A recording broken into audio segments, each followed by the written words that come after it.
प्रिय भगवत प्रेमी श्रोतागण, आज मैं आपको गोस्वामी तुलसीदास द्वारा गृहत्याग, संत कैसे बने, पत्नी रत्नावली के पश्चाताप के साथ त्याग भावना, इसके ऊपर मैं आपको उनके जीवन परिचय के बारे में बताना चाहूँगा। उनका पूरा चरित्र हमने अपनी रचना कवित्व में इस प्रकार किया है, सुनिए। बांदा जिला एक ग्राम बसे, राजापुर ग्राम का नाम कहायो। तामे बसत आत्माराम दुबे, ताको पत्नी रही हुलसी अस भायो। श्रावण शुक्ल सप्तमी मूल में, संवत 1554 में जायो। अनभल जान सुतह पितु मात ने, दासी को सौंप के पिंड छुड़ायो। पाला 5 बरस पुनिया ने, बादहूँ वो परलोक सिधायो। अब बालक दर दर घर भटके, लखि पार्वती तरस भरि आयो। भेषधारी ब्राह्मणी का निस्दिन, भोजन करवावें चित लायो। बड़े भये नरहरियानंद गुरु ने, बालक संग अपने ले जायो। नामकरण राम बोला अस रखी, लेकर साथ अयोध्या आयो। शिक्षा दीक्षा दे होनहार को, लेकर सूकर क्षेत्र में आयो। सूकर क्षेत्र में नरिहर गुरु ने, रामचरित की कथा सुनायो। कुछ दिन बाद गुरु आज्ञा से, तुलसीदास अपने घर आयो। पहुँचे जाने मृत्यु मात पितु, कीन श्राद्ध पितु कर्ज चुकायो। कर विवाह रत्नावली से, कछुक दिवस खुशहाल बितायो। पत्नी लौट के गई पिता घर, पाछे उसके स्वयं सिधायो। अर्धरात्र में भादों की नदी को, तैर ससुराल में पहुँचे जायो। देखा पत्नी ने जब इनको, तीखे कड़वे वचन सुनायो। जो आसक्ति है मम हाण मास तन, अर्ध ही करो राम मुक्ति मिल जाए।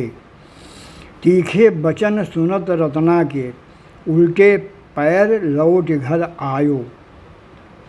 बाण समान वचन लगे उर्मे, त्यागे घर प्रयाग चली आयो। काशी में बस राम कथा कहे, काग भुसुंड के दर्शन पायो। एक दिवस इन्हें प्रेत मिला एक, हनुमान की पता बतायो। मिले हनुमान से विनती कीन्हे, मुझे भी राम के दर्श कराएं। हनुमान बोले तुलसी से, प्रभु राम चित्रकूट में छायो। चित्रकूट के राम घाट पर पहुँचे, तुलसी ठौर बनायो। करत प्रदक्षिणा तुलसी को राम मिले, पर तुलसी पहचान न पायो। एक दिवस को चित्रकूट में, मुनिजन साधु संत सब आए। चित्रकूट के राम घाट पर, राम कथा करें और गुण गाए। हनुमान ने सुख का रूप धरे, कुछ सांकेतिक वचन सुनायो। तुलसीदास चंदन घिसरत हैं, प्रभु श्री राम जी तिलक लगाएं। प्रभु के दर्शन पाए मुदित मन, कर दंडवट चरण सिर नाये। आशीष पाए अयोध्या आए, मानस रचना कीन मन लाए। अब जहाँ तक मेरा विचार है कि माता पिता ने इन्हें अमंगल जानकर भले ही त्याग दिया, लेकिन मेरे विचार से यह बालक पूर्व जन्म में भी राम भक्त रहा होगा, तभी तो जन्मते ही 32 दांत थे और राम शब्द का उच्चारण किया। अब यह तो रही गोस्वामी तुलसीदास की बात। अब मैं आपको उनकी पत्नी रत्नावली की विरह वेदना कह तो उसने दिया, इतने कटु वचन कह दिया। वो ये नहीं जानती थी कि मेरे वचनों को सुन करके ये ग्रह का त्याग ही कर देंगे। वो अपने को कोसने लगी और पश्चाताप करने लगी। कैसे, सुनिए। हम निष्ठुर बन लीना रतन नाम हमारा, हम निष्ठुर बन लीना रतन नाम हमारा। आधी रात बिरह भरी आयो, आधी रात बिरह भरी आयो, हम वियोग भर दीना रतन नाम हमारा। हम निष्ठुर बन लीना रतन नाम हमारा। बचन कठोर सुनत हमरे पिया, बचन कठोर सुनत हमरे पिया, तुरत भवन तज दीना रतन नाम हमारा। हम निष्ठुर बन लीना रतन नाम हमारा। परम अभागिन बिरह सुहागिन, परम अभागिन बिरह सुहागिन, हम तुमका नहीं चीन्हा रतन नाम हमारा। हम निष्ठुर बन लीना रतन नाम हमारा।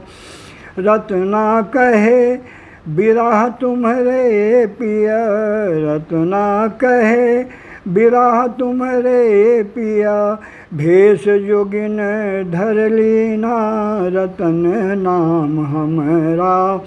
हम निष्ठुर बन लीना रतन नाम हमारा। हम निष्ठुर बन लीना रतन नाम हमारा। अब इस प्रसंग को देखते हुए इसमें कोई संशय नहीं है कि रत्नावली भी महान चरित्र वाली थी। वो चाहती तो उन्हें कहीं भी ढूंढ करके अपने वैवाहिक जीवन के अधिकार के लिए उनसे लड़ सकती थी, लेकिन उसने ऐसा नहीं किया। उसने यही सोचा कि भवितव्यता यही थी, मेरा प्रारब्ध यही था। वो अपने मन में उसने धैर्य धारण कर लिया।